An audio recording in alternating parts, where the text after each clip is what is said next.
all'ombra dell'ultimo sole s'era assopito un pescatore e aveva un solco lungo il viso come una specie di sorriso.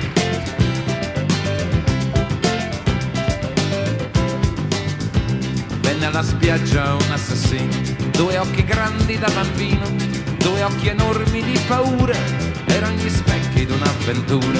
La la la la la la la la la la la la la la la.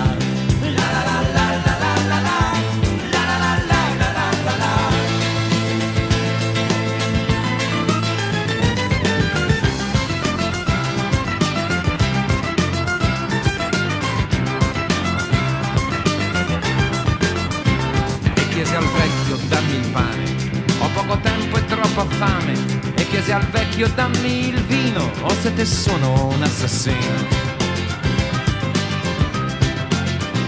Gli occhi dischiuse il vecchio al giorno, non si guardò neppure intorno, ma verso il vino spezzò il pane perché diceva o sete o fame.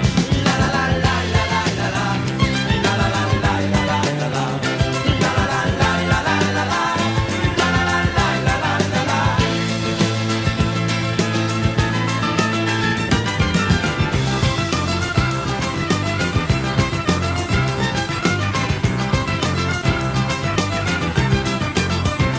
E fu il calore d'un momento, poi via di nuovo verso il vento, poi via di nuovo verso il sole, dietro le spalle un pescatore.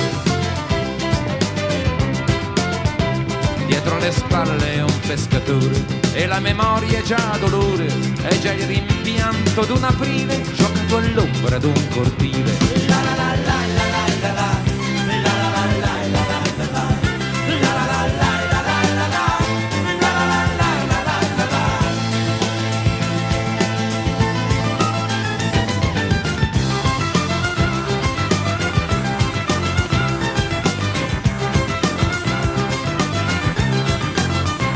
Vennero in sella due gendarmi, vennero in sella con le armi, chiesero al vecchio se lì vicino fosse passato un assassino.